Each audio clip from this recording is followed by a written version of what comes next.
being here with us.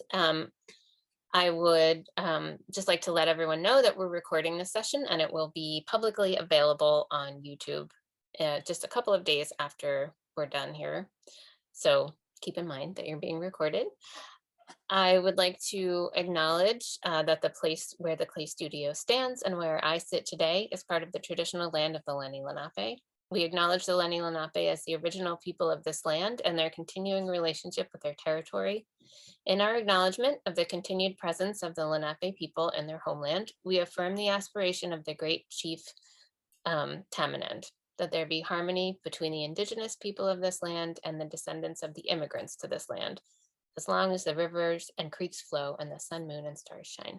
So thanks again, everyone, for being with us as we celebrate Small Favors in our 16th year. And we have so many amazing artists. We're really lucky to have more sessions where we can talk to everybody. We're having small talk for Small Favors. So everyone's going to get about 5 minutes. We have 6 artists today joining us. Thanks to all of you. And I'm just going to basically introduce everybody: Jonathan Christensen Caballero, Liz Paley, Carrie Ohm, Marguerita Hagan, Megan Angolia, and Mina Zarfsaz. And I'll introduce them all each before they speak.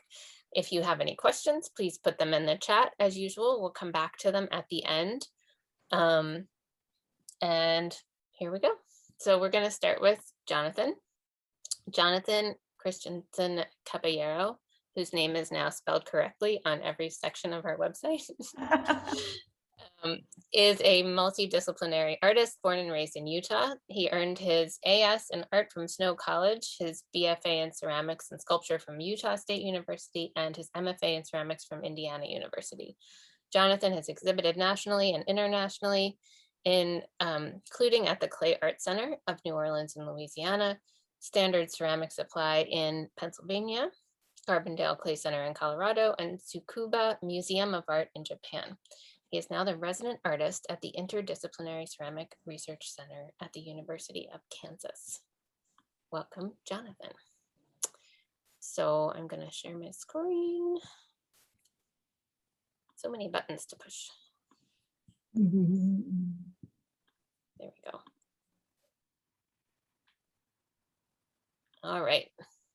Oh, here's a little view of the corner of the exhibition. We'll see some more images of the show in a moment.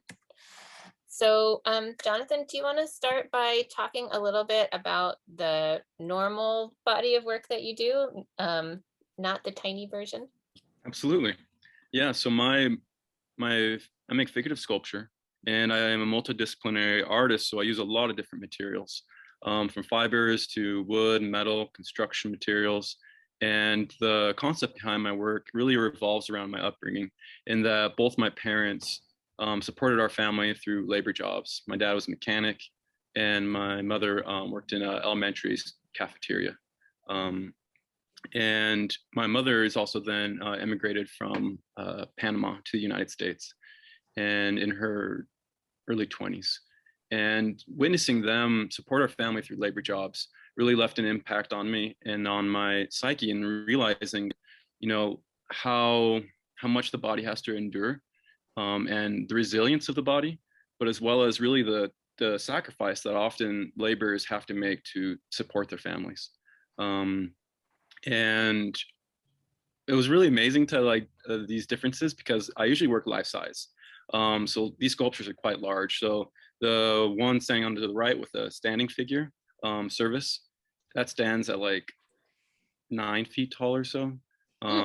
And so there's a really big difference between what I normally make and then what I actually made for this show itself.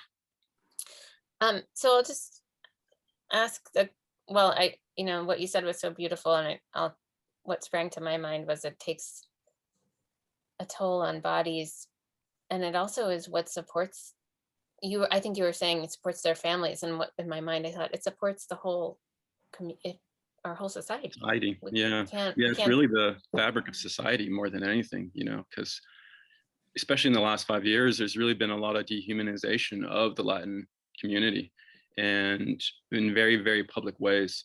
And there's a big response within my practice, because thinking about with my dad, you know, being from Utah and Anglo, but then my mother being Panamanian, there's just like this discrepancy of like half my family would be treated one way and another half could possibly be treating them wrongly, you know. Yeah. Just like looking at like complexion and history.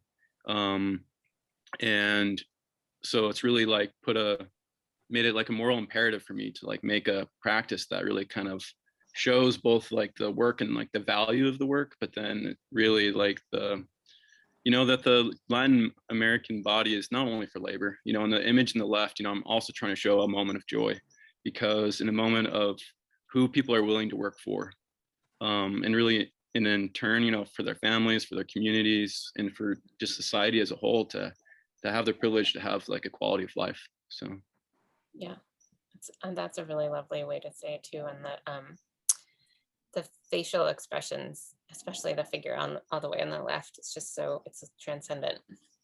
thank you. Yeah. So I'll draw a parallel between the colors that you're using and the shapes. And so here are your small favors. Do you want to talk a little bit about the color blocking that you've used on the faces? Yeah. So I color block with the light blue. It's an engobe, and I am using this because I'm actually taking this opportunity to learn more about, you know, Latin American history as well in the ceramics. There's a wonderful history of figuration in particular, and in also then sculpture and murals on architecture. And so this blue is actually really something I saw and learned was to be Maya blue. So it was a mixture of clay and indigo that were heated, and the pigment is embedded into the clay. And then they would paint that onto the altars of places of people being sacrificed, as well as onto bodies and onto murals. And so it's like kind of like the signifier of that lineage, as well as that the sacrifice that takes place through these different labors. Wow, that's so wonderful. And it's so great to be, you know, digging into research and being able to then share that new information that you have for yourself with the rest of us. That's really powerful. I'll switch a little to a slightly maybe more practical question about what it was like to make these tiny things compared to your usual like 9-foot tall sculptures. Yeah, it was relief in so many ways. Just because of the weight of them, the shipping of them, there is just so much investment of time and resources into the larger pieces. Whereas these, you know, I was able to, you know, crank out in like through different stages, but you know, a few hours in one stage, a few hours in another stage, so like days instead of months. Yeah. And like, as you know, like shipping was like $13 as opposed to like hundreds of dollars for a piece, you know. So it was really just like the turnaround on them was really, really nice to change of pace for me. Nice. And I like the word relief. I've heard some people say that there's a little more freedom too when you're not Yeah. spending so much time on each one. You can kind of do some experimentation. And the hair, is that fiber, or is fiber Mhm. mixed with clay? Yeah, so it is fiber. So I take secondhand clothes that I get, cut them up, turn them into pulp, and then lay them over a metal armature, and to create these different headdresses that I'm still again referencing pre-Columbian ceramics and sculpture, Mm. um, and kind of all throughout Latin America. You know, the yellow one is one that I saw that was actually a piece of gold work instead from Mm. Panama. Mm. But then I'm also looking throughout Mexico and also Peru and, you know, different countries, just trying to learn more histories of Latin America. That's amazing. Well, thanks for sharing these with us and for your comments. I also see a line of,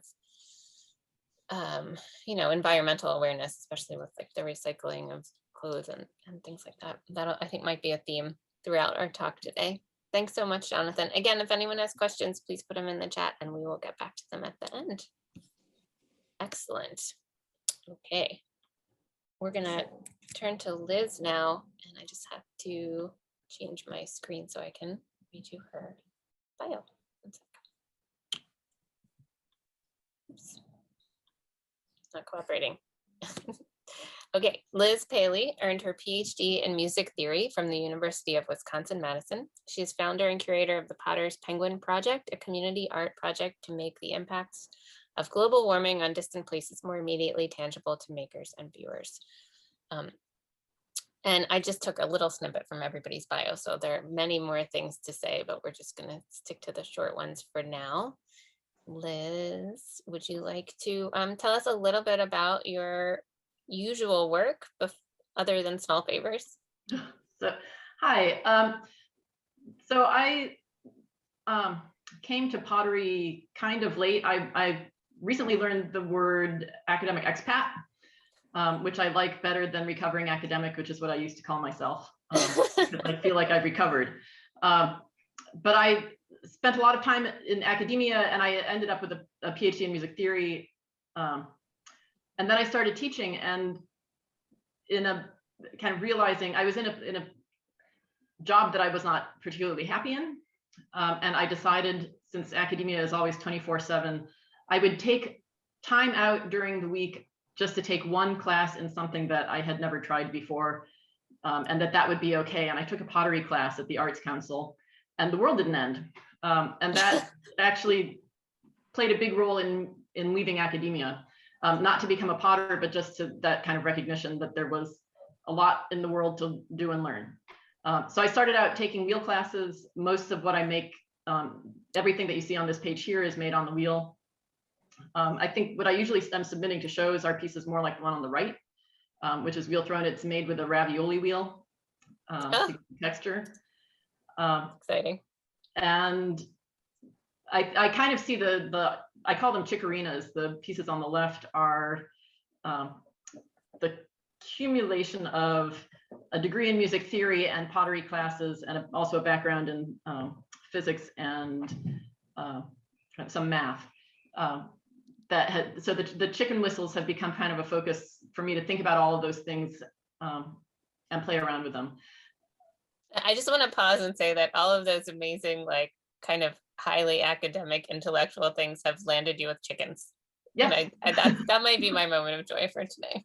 That's amazing. It's the intersection of everything. They have to do with it. Well, so I taught a class called Pottery for Geeks at Claymakers. I teach classes at the local clay studio. And chickens are part of geekness. So chickens are part of geekness. Yes. I mean, the history of the word geek has something to do with chicken. Yes. Okay. That makes sense.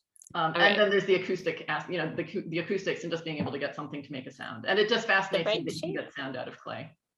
Yeah. Well, and the bird whistles are, there's a long history of water bird whistles, right? So it makes sense that they're bird shaped. And here are your SmallFavors. So yeah. You already worked small. So tell us a little bit about what it means to be super extra small here. So some of the kind of physics about making ocarinas, the more holes you add, the breathier the sound. The larger the whistle, the breathier the sound. So it's just kind of natural to hone in on making things smaller and smaller. And at some point, there's just the question of how small you can actually make things. So I had just made the teeny tiny patinaed whistle that's to the right in the leftmost picture, the smallest one there. I had just made it, and it's I think the smallest ocarina I've ever made when I saw the call for submissions to SmallFavors. And my nickname for this whistle is third most obnoxious ocarina ever, because it's a very high-pitched, loud sound. I didn't submit that title when I submitted the chickens, but it was just a wonderful confluence of, and I also wanted to know if objects with googly eyes could get into a show. Oh, well, when Kensuke Yamada and I are jurying it, and we'd be like, well, that one's cute. I think we both appreciate cute things. Yeah, well, there's something to be said for things with large eyes in comparison to the size of the head. It is biologically attractive to humans. So why not? I try not to fight against the fact that I'm drawn to cute things. I can't help it. It's biology. Speaking of, highly intellectual pursuits, right? I don't suppose I should have asked you to have one there so you could play it. Oh, yes. I have multiple. So this is the one. This is the large green one in the picture that you had up before. Mhm. This one actually has 7 holes because I was thinking like a piano player when I made it. Mhm. So it's you lift one finger for every pitch, and I'll just play a scale for that.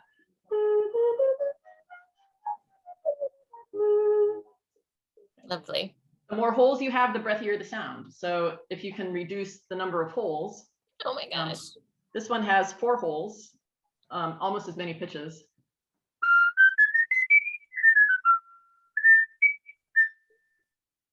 That's amazing. So wow. you can make sound out of a tiny lump of clay. It's amazing. It is amazing. So can you talk a little bit about the physics of an instrument that's made of clay versus one of metal or wood? You know, how do you have to think about that in terms of when you're making these things? So one of the other things that I do in my copious free time, I hold down organ keys for an organ tuner. And there's actually, I mean, the pipes in an organ are made out of metal. They're made out of wood, and the timbre changes, and the timbre is different with clay than it is with wood or with metal. But the physics of that bevel and getting the wind to split across that bevel is the same. And then do you have to do a lot to shape the interior of the chicarinas, or it's sort of just it's a thrown thing that you then close up? Yeah, they're thrown, and then you throw the egg first. The egg comes first, and then you make the chicken. So there's philosophy in this too. But you just need a cavity that's large enough to get a standing wave. In the resonating cavity. Yeah. Got it. Okay. Well, I used to play the flute, so I have some little sense, but not on a physics level. I will say too that I know the person who is the conservator for the Wanamaker organ here in Philadelphia, which is I think one of the largest organs, or at least when it was built, it certainly was. So if you ever visit Philadelphia and you want to go see another organ, we can get you maybe into the innards. But it sounds like you're kind of, that might be old hat for you. But the Wanamaker is a big instrument. It'd be wonderful to see it. Yeah, that's pretty exciting. Cool. Thanks so much, Liz. I think we'll see if we have questions for you at the end. I appreciate that. I love that you are ready to play. Oops. Marguerita's up next, but first I need to read you her bio. Marguerita Hagan is a ceramic sculptor based in Philadelphia. She's an advocate for the thriving of all life in mutually sustainable communities and environments. The concept of interdependence plays throughout her sculpture, teaching, and community arts. She earned her MFA from Pennsylvania Academy of Fine Arts and her BFA in ceramics at James Madison University. Her projects include collaborations with artists, scientists, and community, environmental arts, science residencies, lectures, and exhibits nationally and internationally. And as I mentioned, she has a show right now at Hotbed, and they just closed a show. Is it still? It's closed, right? At the Michener Museum. Yeah, which was really wonderful. Yeah, that ended in January 2021. So, Margarita, what would you like to start with? So I guess I really want to thank the Clay Studio and Jen for the amazing work that you do on my multi-dimensions. And thank you for hosting. It's been an entire year this week that Jen's done Lunch and Learn, and for having us today. Thank you. I'll just say a few things about my work before we show the video. My work magnifies often the unseen yet interconnected microscopic world that supports our life and planet at the macro level. And given the nature of SmallFavors and my work being a part of a larger story, I was inspired to share the play on scale from micro to macro in this 50-second video. It capsulizes my Lemaire work. It's in the Rising Tides exhibit at the Michener Art Museum. It was there for much of 2020. And the intricate ceramic shines light on the wonder as well as our responsibility for the delicate, diverse, and little known life of the sea with which our lives are intrinsically linked. Ready for the video? Yeah, okay. Thanks. It'll begin with the legend of interdependence. It's the 33 by 15 foot ceramic sculpture. and video installation. It was a collaboration with cinematographer Richard Gretzinger. Here we go. There's a legend.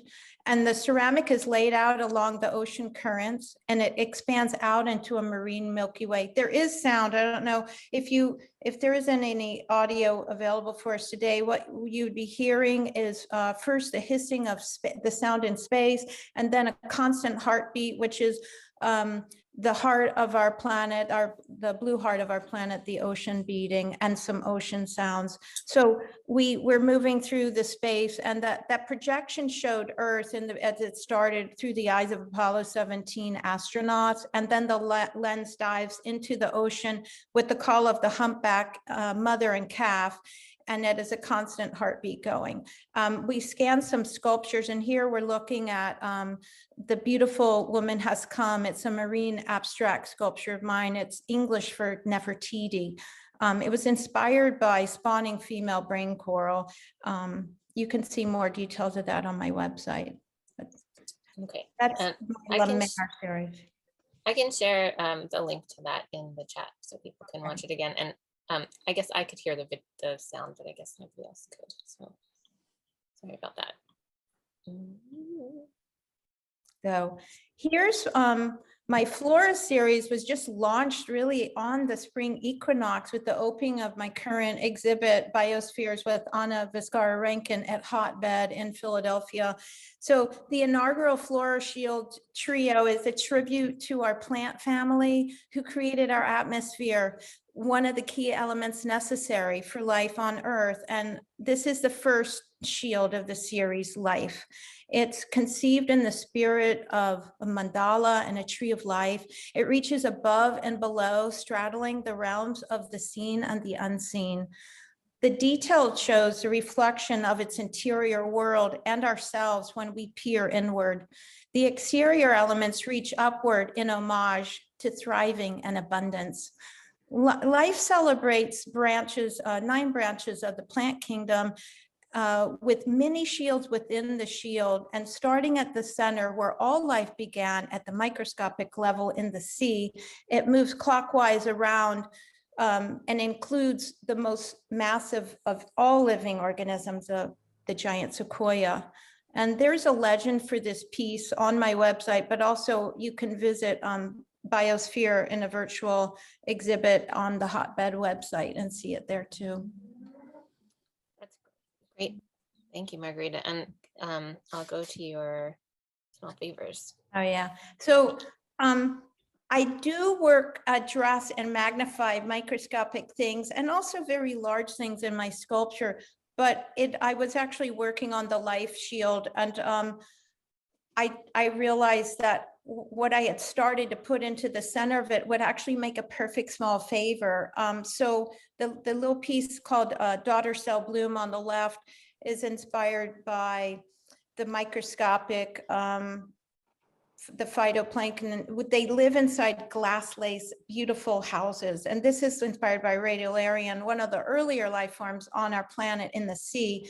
The sculpture, the larger scale sculpture, Daughter Cells, was in that video, but this one has color in it, and that's one. And these on the right are the foraminifera stars. It's a species of foraminifera. This is also a microorganism, part of our primary producers, but micropaleontologists study, they study a lot of these things, but the foraminiferas tell them the history of climate on our planet, like from the beginning till now and the direction that we're going. And they also look like beautiful little stars. And I love the heavens and the sky. So I consider them a part of the marine Milky Way. And they made their way also into the exhibit that's up right now, Biosphere.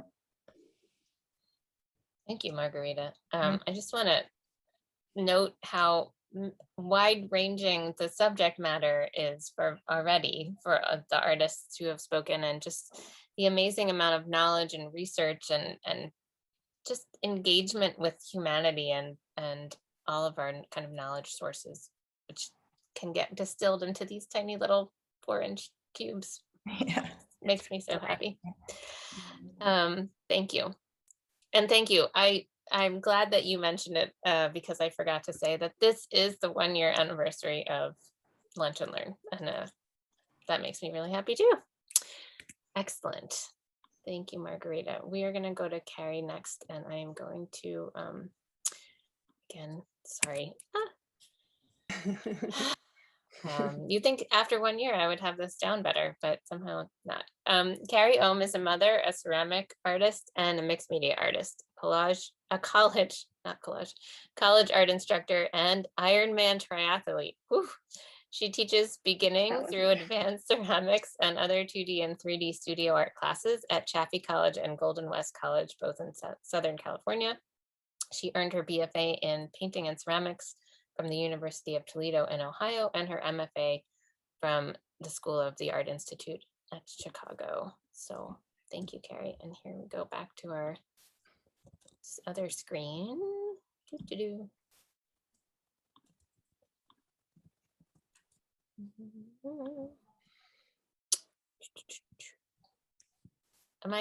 Can you guys see this, or have I like gone back and forth too many times? It's there.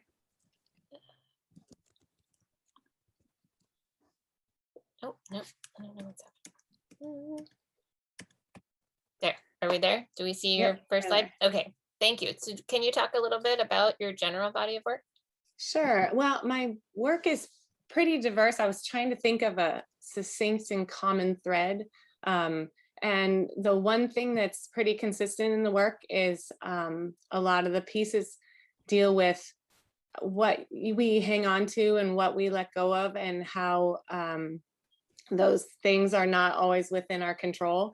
And another thing that comes up pretty often is like observation and just sort of noticing. And so I guess my work has changed a lot, but it keeps being about sort of processing emotions. And so this piece, the plumbing pieces on the side, where I was trying to create like perfect system, and I wanted moving water through and catch basins, and I kept drawing these elaborate plans and things, and the more complicated it got with like the simulated heating element and everything, the more ridiculous the whole prospect became. And so I drew the whole plan on the ground and invited people in, and plugged it up, or hooked it up with a pump to water. And in the moments before the pump was turned on, even though you could see all the very obvious shortcomings with my plan, there was still this moment of hope and anticipation. And that's what I started to really love about this work. This moment before, even though everyone can see this is clearly going to fail, that in that moment, there was a hope of what was going to happen, anticipation, and then it leaks all over the floor and just goes everywhere almost immediately. And there's a comic element, because in that moment, everyone really was a little surprised. And so, which shouldn't exist, surprise shouldn't exist.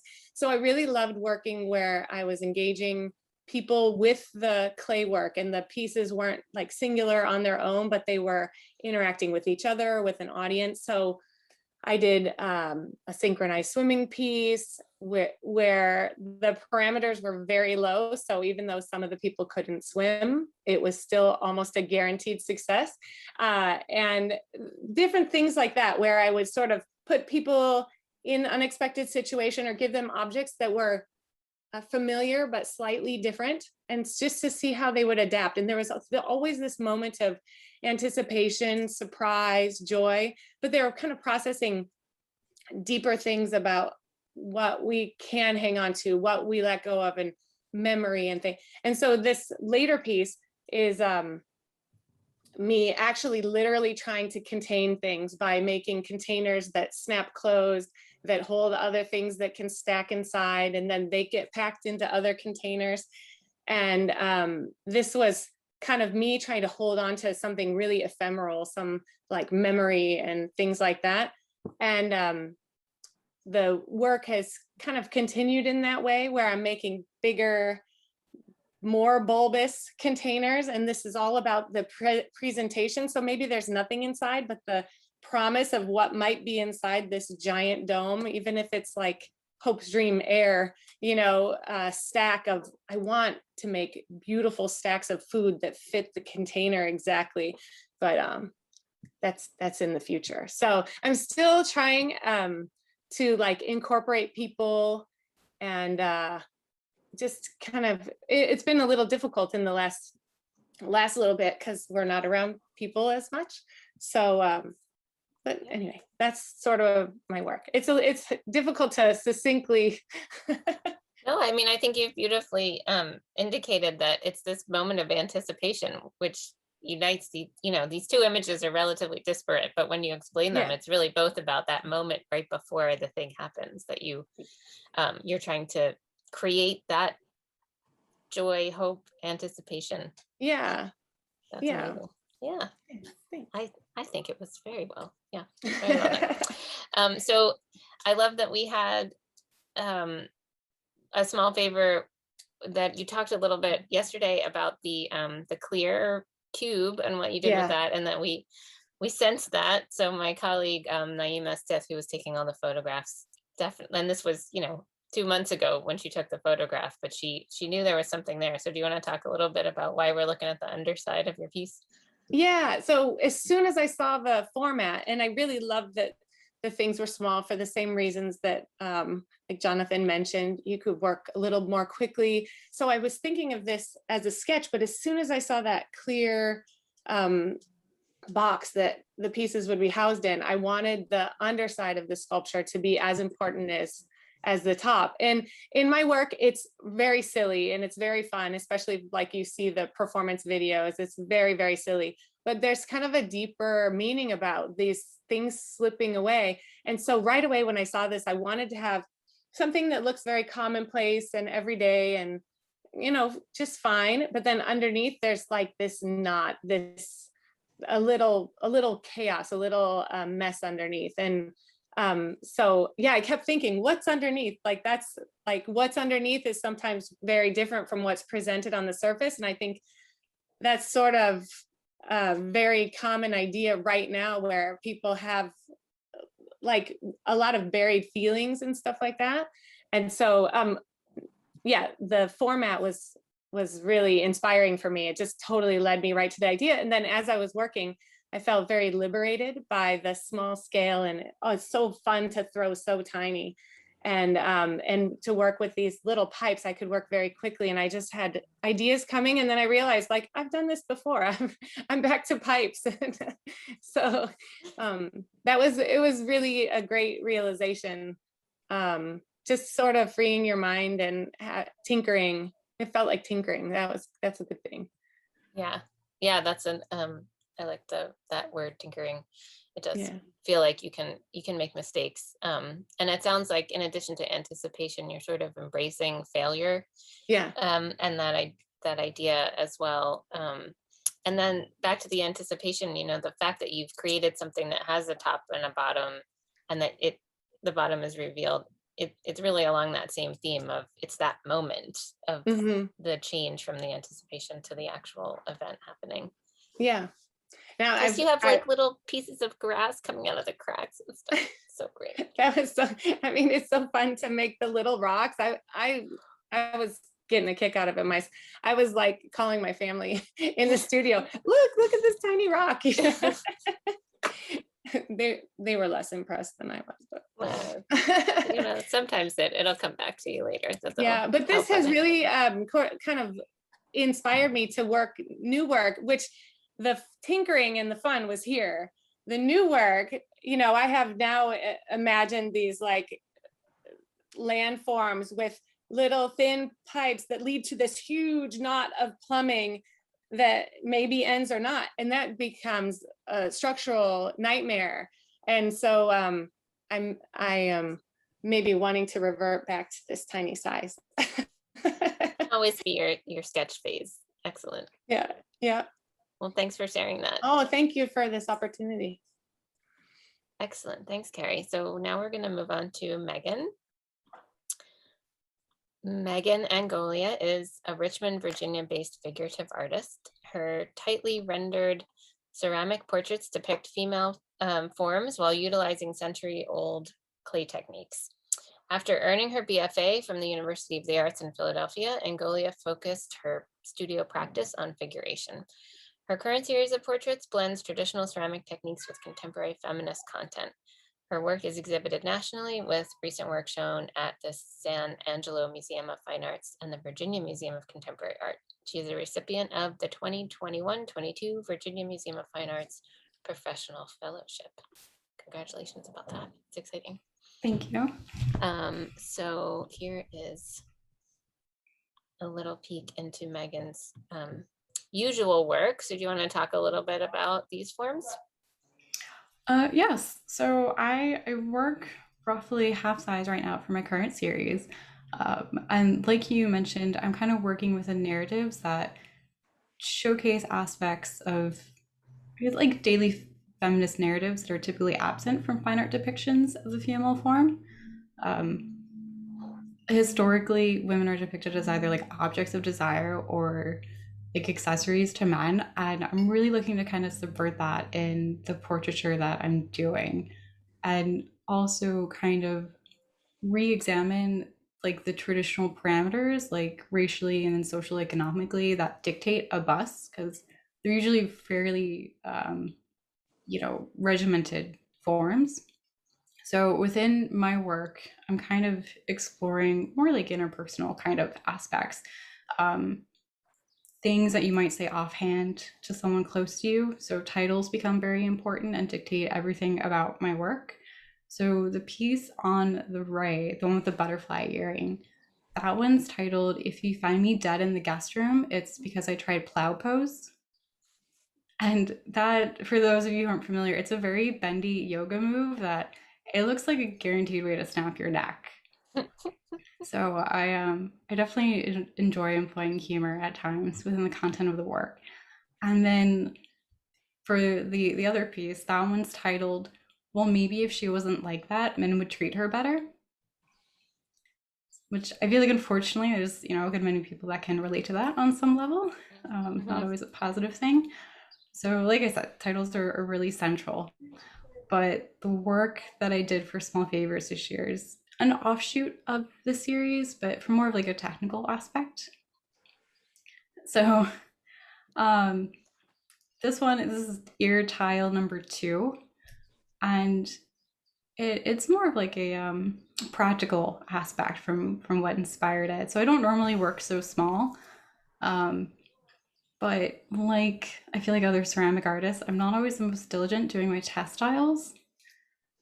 So for these, I was looking for a form that would be really dynamic in like sculpting, but then also the surface work. And I've ended up using these ears as a way to kind of combine my surface work. So I use underglazes and China paints, and then with a little bit of acrylic paint thrown in for fine detailing. So these originated, I did a sculpt and then made a press tile and or a press mold, and from there made tiles. Each one's individual. I go back in and I sculpt out more details. And they've been a really fun way to kind of explore different color combinations in like a looser way. And like everyone's saying, these are much quicker to work with because they're so small. So it's been nice kind of, going into it and not spending, an endless amount of time on the individual pieces. So that's been rewarding. Yeah, that's great. And I really appreciate the frames that you built for them, and each has its own little hanging device on the back. Which is, it's nice that actually the Small Favors cubes have their own hanging device, but I always appreciate a good integrated hanging system as a curator. Sometimes when you take it out of the box and it's really obvious to how you hang it on the wall, it's very satisfying. And the ear is so evocative. I mean, really, as a form, as kind of a metaphor, other artists who have used ears in their work, it has so many wonderful implications for humanity, about listening. And I don't know if you've seen Richard Notkin's ear series, but he has a whole, he does these piles of all different sizes of ears, and he's actually referencing his ancestors who were affected by the Holocaust. It's kind of like thinking about the fact that we all need to be listening to kind of what's happening in the world. Anyway, so there's the definitely. ear is fraught with meaning, which I'm sure you're thinking about as well. Do you have any clever titles for your ears? I actually don't remember if these came with titles. I'm sorry to say, I don't remember that right now. These ones are fairly straightforward. More like I said, because I'm coming from more of a technical approach in terms of making them. Yeah. Whereas like for my other work, that is a fairly intuitive process where there'll be a moment where like the title strikes, and from that I visualize the entire piece, and I'm like, okay, well that's done. I just have to make it now. That's great. And do you sketch them first on paper, or do you just go right for the form? No, I'll fill in with any like supplemental reference images that I need to help in the process, but kind of just jump right into it with like a lump of clay and my calipers and size things out. So these have been a little bit more loosey-goosey. I love that you call these loosey-goosey because they're very precise and accurate and tiny and beautiful. So it's wonderful the way different artists perceive different aspects of their work. Mm-hmm. So thank you. Excellent. Thanks, Megan. And then we have Mina. One moment.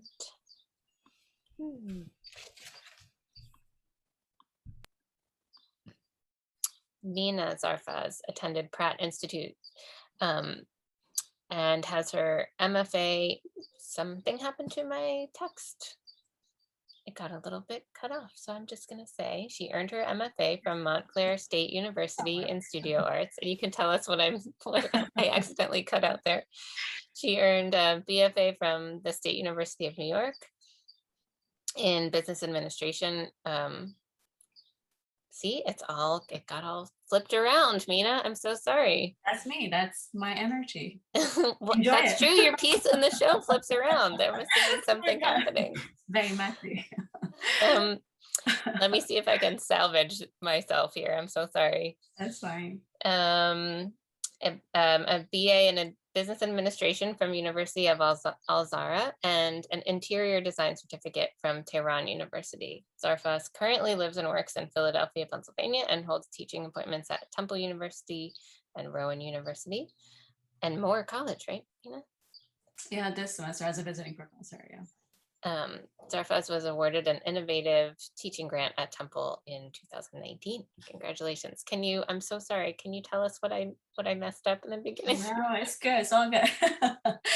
I covered kind of my academic basis, which is great because I do think very academically. I have background a little bit in philosophy too, and that has kind of really informed my practice. It was really hard to actually choose two pictures, kind of to narrow down and simplify. I think I will talk about this as a challenge to create a small work too, because I think very complicated. I want to create very complicated systems, and it's always really hard for me to prune out and to simplify. Part of my more work is that it's very large scale. I like working large scale. And there are a lot of different elements, from like sound, experiential kind of elements for that. It's sound or human interaction into it, or walking around, or this term that I call imaging along. So you actually make an image as you move around this space. And kind of the shifting perceptions or kind of shifting questions that I hope that people have as they experience the work. And because I teach a lot of technologically driven courses, and I'm really kind of, I don't want to call it like tech savvy, but I really like troubleshooting. That tech aspect kind of works, kind of shows up in the work too. So on the left, this is a show at Vox Populi that I did.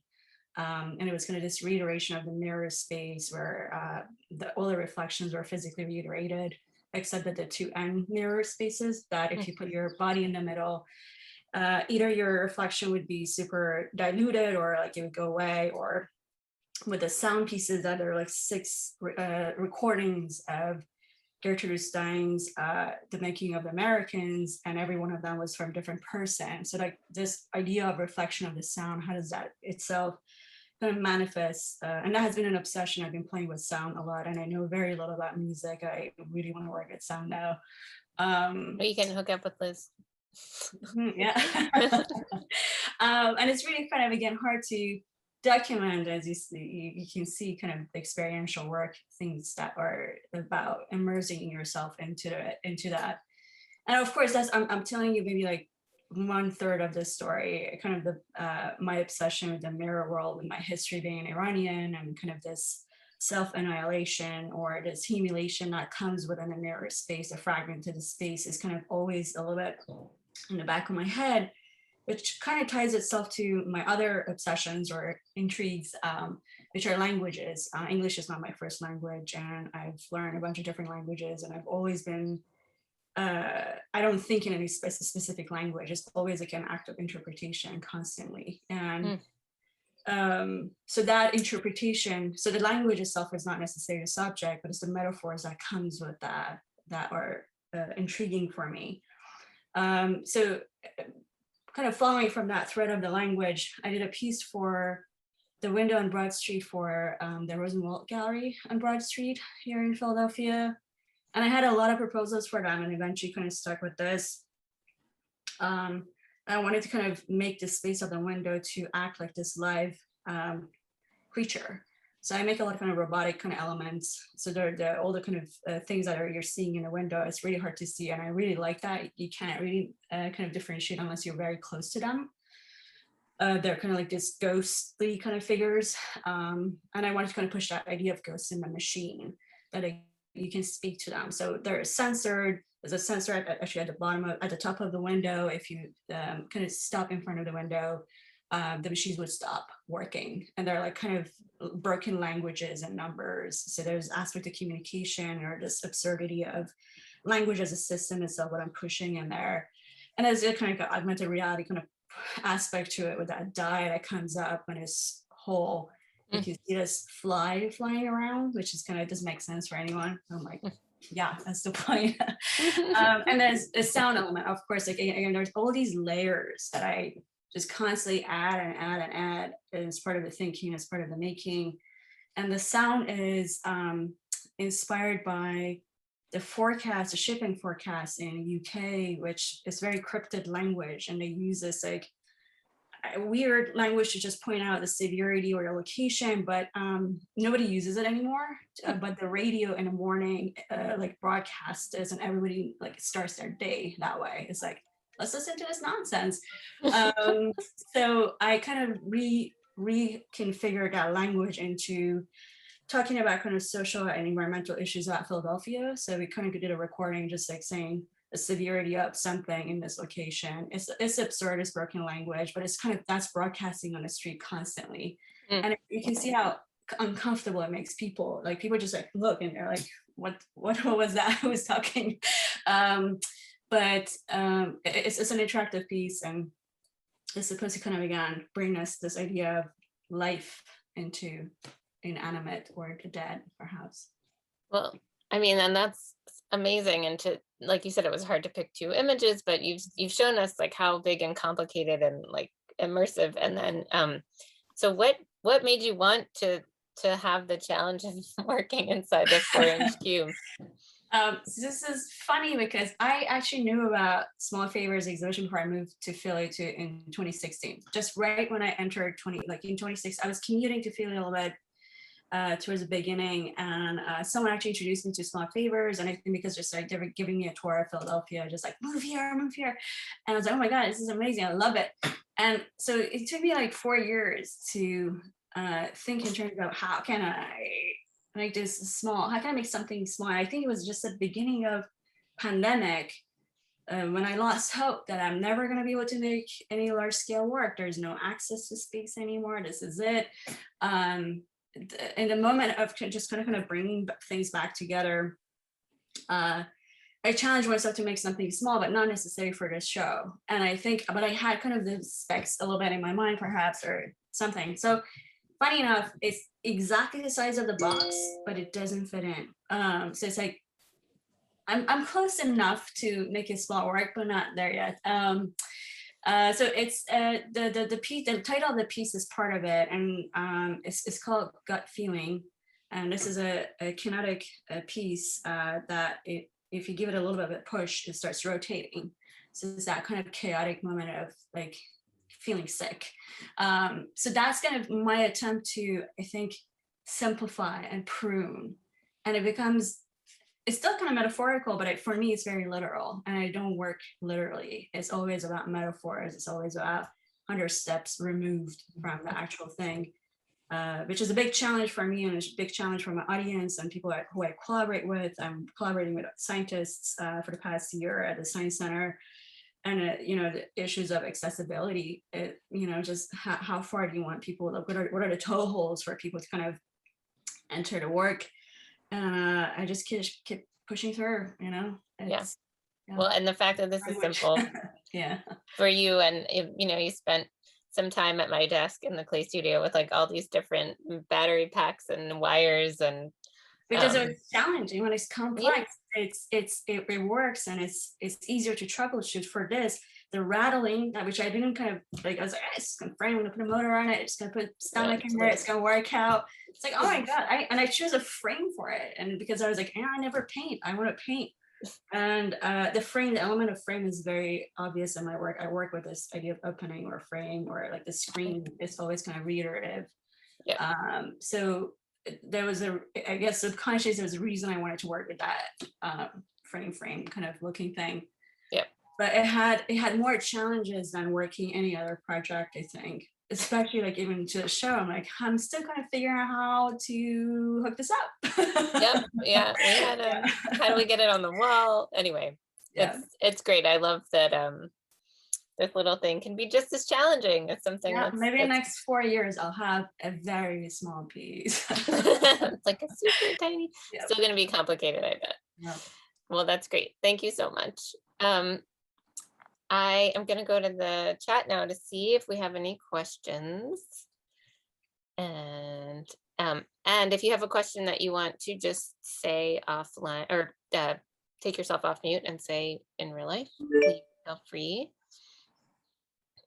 Carrie was talking about Liz's chicken. The littlest chicken's face seemed surprised at his own sound. I like that idea. Mina was asking Jonathan before, can you tell us a bit more about the clothing and the way they're put together onto the sculptures? Absolutely. So I take that secondhand clothes. I try to find ones with vibrant colors. I cut them into strips, or then cut some of that into pulp, and then mix that with PVA glue and lay that over a metal armature.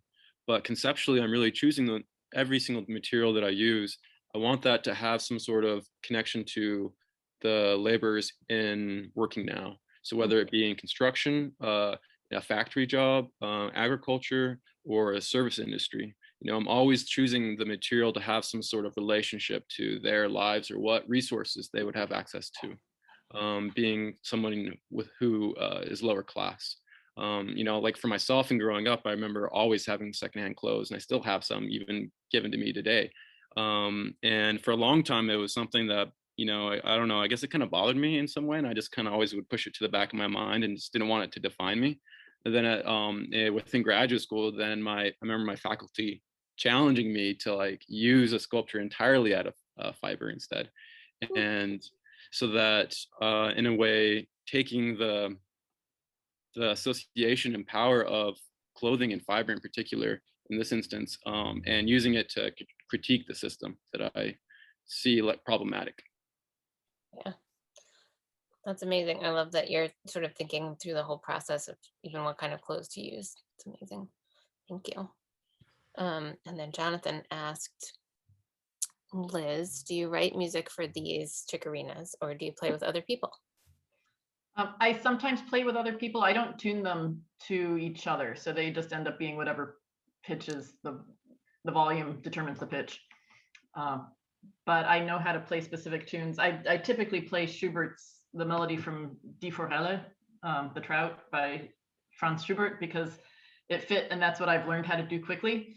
So I need to expand my repertoire. But Love it. There is potential if there are two pitches that overlap between two chicorinas, then there is ensemble potential. Yeah, but you have to sort of, it's like a experiment. You have to see after you make them what it would be. And the pitches change when you fire them, right? Yeah. The intervals remain pretty much the same, but the fundamental pitches change because the whole thing shrinks. Yeah, I guess that's part of when I was asking about like using metal or wood. It's those materials. I mean, wood moves a bit, but neither moves as much between the sort of making and the final product than as clay. Actually, I have a paper on tuning ocarinas, and I'll put the link in the chat if you want the gory details. Excellent. I love it. That's great. Let's see. Marguerita says, thank you, Carrie. My work is 100% low fire hand belt with multiple firings. Oh, did Carrie? I missed that question. Textures you create are so intricate and beautiful, Margarita. Did you use mixed media or all of the pieces clay? And then Margarita answered in the chat, low fire hand built. Sometimes she incorporates gilding with copper leaf on the shield life and 24 karat gold leaf on Nefertiti seen in the video. Those are amazing in person too.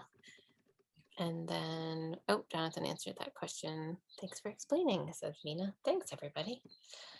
Oh, here's on tuning. Yeah, and anyone else, Margarita, if you want to put the link to the current show in the chat, that would be great. And anyone else who has any links that they want to share, because these chats do get saved along with the videos, so we can post that up later as well.